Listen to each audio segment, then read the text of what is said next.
మేడారంలో కీలక ఘట్టం ఆవిష్కృతమైంది. మహాజాతరకు అంకురార్పణ జరిగింది. మండమెలిగే పూజలను అత్యంత వైభవంగా నిర్వహించారు. మేడారంలోని సమ్మక్క ఆలయం, కన్నిపల్లిలోని సారలమ్మ ఆలయాలను శుద్ధి చేశారు. ఇక డోలు వాయిద్యాలతో వెళ్లి కుటుంబ సమేతంగా శుద్ధి చేశారు ఆలయ పూజారులు.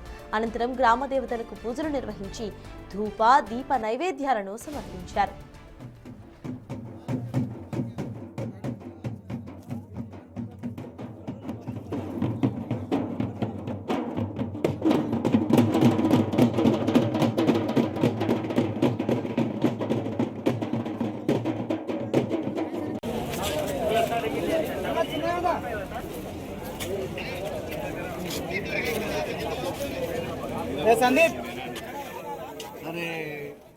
మేడారం ఆలయ ప్రాంగణంలో మామిడాకులు, గుమ్మడికాయ, ఎర్ర మిరపకాయలతో అలంకరణ చేశారు.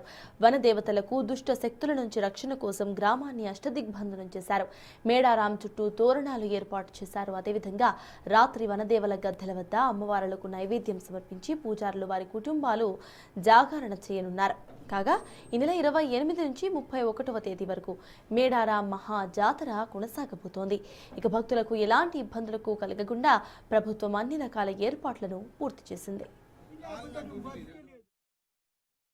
ఆసియా ఖండంలోని అతిపెద్ద జాతర అయినటువంటి సమ్మక్క సారలమ్మ మహాజాతర నేడు 2వ ఘట్టం అంటే మండమెలిగే పండుగతో మొదలు కాబోతుంది. ఈ యొక్క జాతరకు మరి మండమెలిగే పండుగ అంటే ఏదైతే మన మహాజాతర జరుపుకుంటామో ముందు వారంలో జరుపుకునేటువంటి ఈ యొక్క పండుగ ఈ పండుగకు మరి ఉదయాన్నే లేచి తలంటు స్నానాలు చేసి కొత్త బట్టలు ధరించి మరి ఈ గ్రామ పొలిమేరలో ఉన్నటువంటి ఆ దేవతలను మరి ఈ యొక్క జాతరకు మీ ఈ యొక్క వాళ్ళ యొక్క ఆశీర్వాదాలు కావాలని చెప్పేసి పూజారులందరూ వారిని మొక్కి ఈ యొక్క పండుగను మరి అట్లాగే ఈ యొక్క గ్రామ చివరిలో ఉన్నటువంటి చివరిలో ద్వారస్తంభాలు మరియు తోరణాలు తీసేసి ఈ యొక్క గ్రామ దేవతలు ఎలాంటి చీడపీడలు రాకుండా ఇక్కడికి వచ్చేటువంటి భక్తులకు మరియు మేము పూజారులుగా మేము చేసేటువంటి పనులకు కూడా అడ్డంకాలు వారి యొక్క దుష్టశక్తులు అనేటువంటివి రాకుండా వారి యొక్క ఆశీర్వాదం తీసుకొని ఈ యొక్క మేడారం మహాజాతరకు సర్వం సిద్ధం అని చెప్పేసి సూచికను ఈ యొక్క భక్తులకు మేము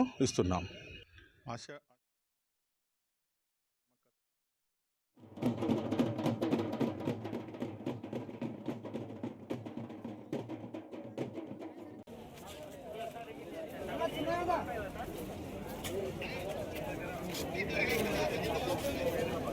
संदीप अरे अथोर काल